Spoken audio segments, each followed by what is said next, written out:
What a partial building collapse in downtown Girard means for some neighboring businesses. Plus, lawmakers remain at an impasse over the framework of the massive social spending bill. I'm Skyler Henry on Capitol Hill with the latest on the negotiations and when we could see a vote. The 4 states' most watched news starts now. A partial building collapse in the Girard, Kansas City Square forces closures and a business relocation. This is KOAM News at 5. The owners of the Pearl and Curls Boutique and Sheer Expressions Hair Salon say a building collapse that happened to a neighboring structure in the Girard Square has cost them money.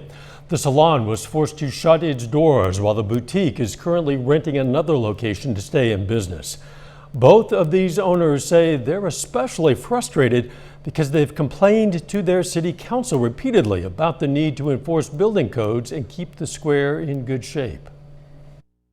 So we've asked them to come up with codes or different things that they can do so that we have, so that people are held accountable for their building structure. Currently, we have never had anyone in the 4 years that my boutique has been there come in and inspect us. Girard's mayor says he hears the concerns of the business owners and also says the city is open to changing its working relationship with the businesses located in the city square. We're going to hear from the mayor tonight at 6. A man who critically injured his estranged wife and murdered another woman in Joplin will spend the rest of his life in prison. A judge today sentenced Stephen Thompson to life without parole for the crimes. Thompson killed Carissa Gerard and injured Christina Thompson in June of 2015. Stephen Thompson shot both women with a shotgun.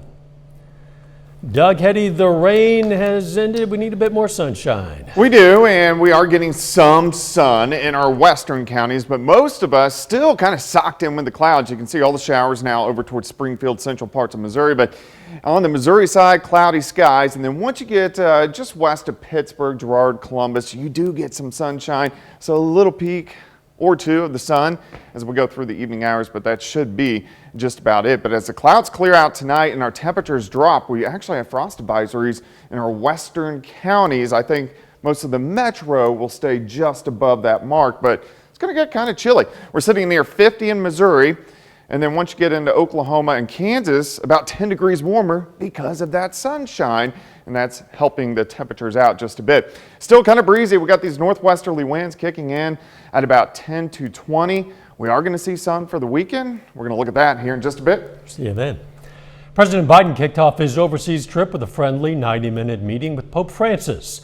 But his agenda is going to get more intense. The president is also meeting with French President Emmanuel Macron. France has been upset with the U.S. since America sold nuclear submarines to Australia, undercutting a deal the French had with the Australians to sell them diesel submarines. This weekend, the president will attend the G20 summit, where the president will push world leaders to adopt a global 15% tax on corporations. The House and Senate are not in session today, leaving any progress for both the bipartisan infrastructure bill and the president's Build Back Better framework to next week at the soonest.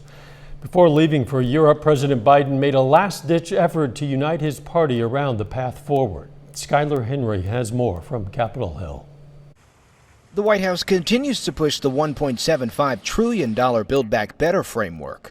And now we have in front of us a historic opportunity in this very moment. The latest plan includes the Democrats' top social spending priorities like universal preschool, an extended child tax credit, affordable housing, and it boasts a $500 billion investment in climate change initiatives, which the president hoped to tout at the UN Climate Conference in Glasgow, Scotland next week. The United States is back to wanting to be a leader in the movement to address climate change. But congressional Democrats remain gridlocked on the path forward over the social spending and bipartisan physical infrastructure bills, with some already expressing disappointment over slashed proposals. What are the things that I wish were in this package? I got a long list, but paid leave it breaks my heart. AARP released a statement saying, "We're outraged it doesn't lower prescription drug prices," while Republicans continued to bash the social spending bill. Trillions of dollars in spending, major expansions of government agencies, and even more inflation that will lead to higher costs. Some House progressives say they're not sure all 50 Senate Democrats are on board. We need a little bit more than an IOU. The bill is passed. Congress passed an extension on surface transportation funding before Sunday's deadline, then adjourned, pushing off votes to next week at the earliest. Skyler Henry, CBS News, Capitol Hill. The White House says the Build Back Better bill will be fully paid for in part through taxes on the wealthiest corporations and individuals. Business Roundtable, a nonprofit consisting entirely of business professionals, says higher taxes would, quote, seriously undermine U.S. growth and make it harder for companies to invest in innovation and workers, end quote. Still ahead, Halloween during a pandemic. Trick-or-treating is back this year. I'm Naomi Ruckham with how health experts say parents can keep it fun but safe. Plus, the possible link between protein and prostate cancer. Those stories just ahead in Health Watch. Topping today's Health Watch, a protein-packed diet may lead to a greater risk of aggressive prostate cancer. A study from the Cleveland Clinic pinpointed certain molecules in the gut associated with the disease. Researchers found men with elevated levels of nutrients found in red meat, beans, soy, egg yolks, and high-fat dairy products were more likely to be diagnosed with deadly prostate cancer. Pain caused by a heart attack may be felt beyond the chest. A new guideline from the American Heart Association warns that discomfort in the shoulders, arms, jaw, neck, back, and upper abdomen may signal a heart problem. Doctors recommend getting these symptoms checked before dismissing them. A new study shows use of an epidural during labor and delivery does not have an adverse effect on newborns or childhood development. Researchers looked at more than 400,000 mother-infant pairs in Scotland over a 10-year period. They found no link between epidural use and childhood outcomes at age 2, suggesting that epidurals are safe for both mother and baby. Trick-or-treating is back, but health experts still want families to be COVID conscious. Naomi Ruckham explains how to have a fun but safe Halloween. 6-year-old Talia Chang can't wait for Halloween. Lots of Skittles and chocolate. But she knows her peacock costume will have a very important accessory. Our daughter will still wear a mask when she's trick-or-treating, and we will as well. Health officials say it's safe for children to enjoy Halloween this year if simple COVID precautions are in place.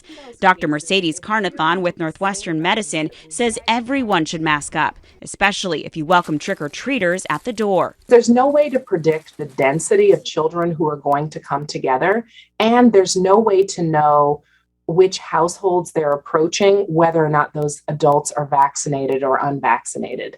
We know the virus is more likely to spread inside, so experts say it's best to say boo to indoor Halloween parties and celebrate outdoors, especially with younger kids who can't be fully vaccinated by the holiday. It is not safe to hold an indoor party with a large number of children unmasked. I think not offering food and drink indoors is critically important to keep any type of an indoor gathering safe. The American Academy of Pediatrics recommends limiting trick-or-treating to small groups, waiting your turn to avoid large clusters while trick-or-treating, and practicing good hand hygiene. Definitely wash hands, use hand sanitizer as much as possible.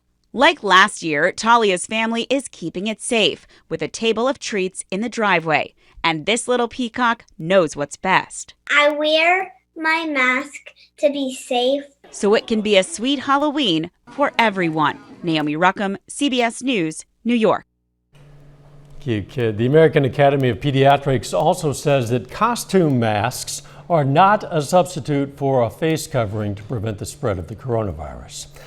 And that is a look at today's health news. A little bit later, the rebranding of Facebook. Plus, it looks like we're going to get some sunshine as we head into the weekend. We're going to check that out coming up.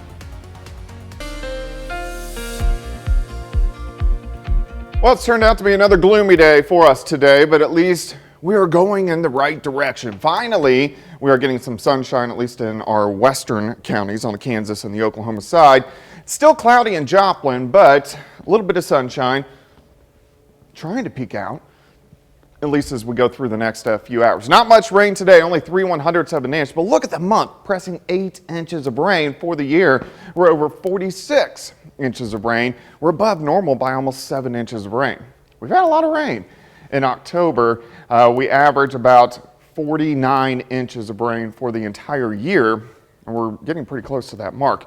So where we have the clouds, it's cooler. Temperatures are near 50. And then once you get into Oklahoma and Kansas, where we have been seeing sunshine, it has popped into lower 60s for afternoon highs. So about a 10 to 13 degree spread across the region. Also still kind of windy.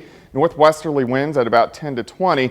And we've had gusts a little bit higher than that in that kind of 20 to 25 mile per hour range. But you can see the edge of the cloud deck off to the west. Just trying to get him through here. 51. Northwesterly winds at about 10. Humidity is still high at about 80%. Let's go through the evening hours. We got high school football tonight. Pretty good football weather. Temperatures are going to be dropping back into the 40s. So it's chilly, but it's pretty nice. Now, eventually, later on tonight, it's going to get kind of cold across the region. That's why we have frost advisories in effect. Kansas and Oklahoma, let's say west of Fort Scott, Pittsburgh, Miami, westward, where temperatures will drop into the mid-30s. Everybody else is going to hover closer to 40, so we don't really have to worry about much in the way of frost. Still have the clouds. You can see the back edge trying to get through Crawford and Cherokee County, Ottawa County.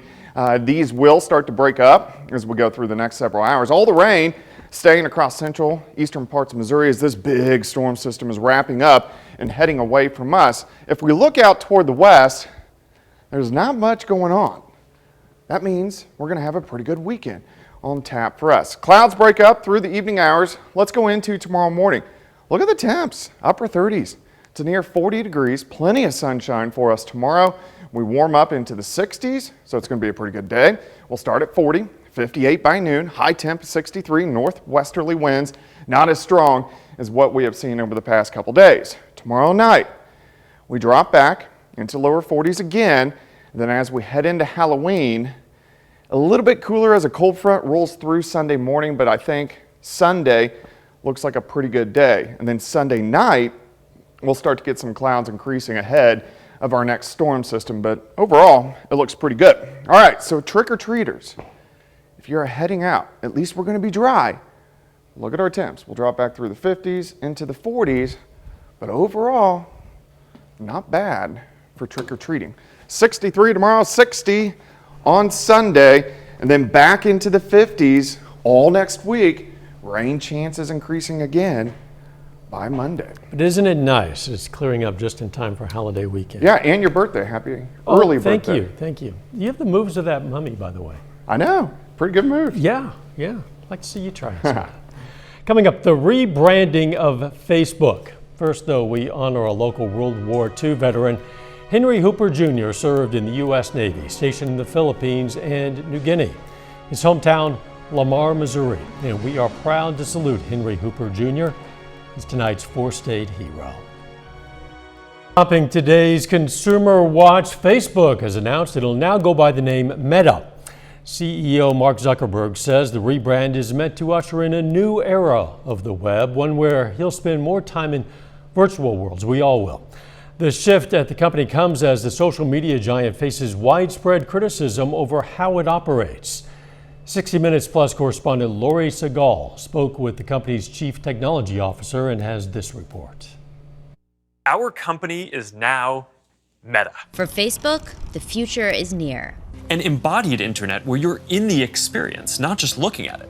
And we call this the metaverse. The metaverse will be a virtual environment accessible through virtual reality headsets or glasses. The experience that the average person is going to have in the metaverse, much like this experience I think the average person has on our products today, is connecting with friends. The ambitious announcement comes as Facebook faces intense scrutiny after leaked internal documents suggest not only did it know its platforms can fuel hate and misinformation, but also did little to stop it. Andrew Bosworth is the vice president of Reality Labs for Meta. How do you answer the question of why should we trust you guys? This is obviously something that we put in motion 6 months ago. You don't, on 2 weeks' notice, spin up a rebrand of one of the largest companies in the world. It was put a lot of time and thought into this and the direction we want to go. The truth is, billions of people trust us. They demonstrate that by using the products that we build every day. And we're grateful we don't take that lightly. Former employee Brian Bolin left Facebook after more than a decade over concerns about the platform driving polarization. You should be terrified, because if the company is going to build a new metaverse and a new place where people can interact in new ways, but is going to have safety, security, protecting against misinformation and hate speech as a relatively low priority, what world is that going to be? Meta says it's invested millions in developing new products responsibly. We are very much discussing upfront the harms that are possible and made possible by technology or amplified or exposed by technology, and what we can do about those things. As Bosworth said there, this is something the entire industry is looking at. There are companies like Decentraland, Sandbox, and Upland who are also working on these types of virtual world experiences. Lori Siegel, CBS News, New York. Zuckerberg says he expects the metaverse to reach 1 billion people within the next decade. Earnings momentum kicks into high gear for big oil and energy. Chevron scored its highest cash flow on record during the third quarter. The oil giant's revenue stands at $43 billion. That's an 80% jump compared to last year. Meanwhile, Exxon posted its highest quarterly profit in years, thanks in part to an increased demand and higher commodities prices. United Airlines is set to resume in-flight hard liquor sales next month. Alcoholic drinks will be available for purchases on flights longer than 300 miles. The pandemic prompted many airlines to suspend liquor sales. Over the summer, United was one of many to limit drink service because of unruly passengers. Some airlines say they won't resume liquor sales until next year. Gap and Walmart are teaming up to launch a furniture line. The collection will feature 150 pieces priced from $50 to $629. This line comes after the two launched a home collection in June. And deep discounts are still in store for Halloween weekend. According to Revinative, online discounts on Halloween looks have jumped nearly 70% this year. This comes as more Halloween costumes are being sold online. Halloween home goods are also more abundant this year. A final check of the forecast up next.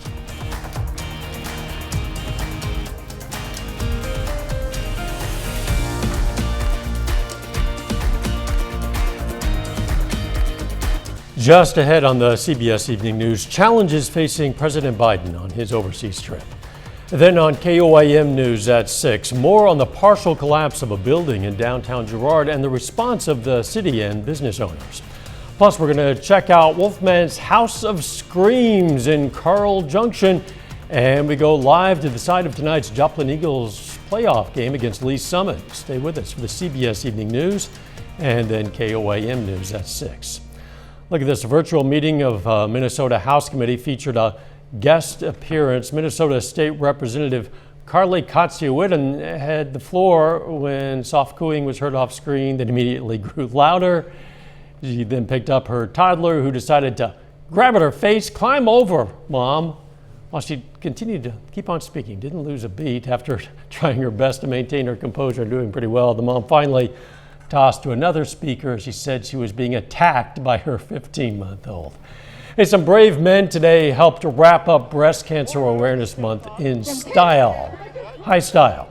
Guys raced, or more accurately wobbled, in high heels in the first ever Freeman Health System Stiletto Sprint as a crowd cheered them on. Participants included Joplin city leaders and some area media representatives. Among them, our very own Chris Warner, rocking heels right there in the middle. And oh, by the way, Mayor Ryan Stanley, nice legs. Yeah. That takes some courage. It does. For a lot of reasons. Yes. Not the least of which would be the risk of a sprained ankle or two. Yeah, my ankles and knees would not be up for that by any means. Yeah, I'm too old for that. The weather looking up over the weekend. It is. It's still going to be chilly if you are going to be out for high school football or haunted housing through the evening hours tonight. But we are going to be dry. Sunshine returns tomorrow. A pretty good day. 63, 60 on Halloween. No complaints, and then the rain rolls right back in early next week. Very good. Thanks for joining us. CBS Evening News is next. And of course, we're going to be right back here for KOAM News at 6. See you then. Let's make it a great evening.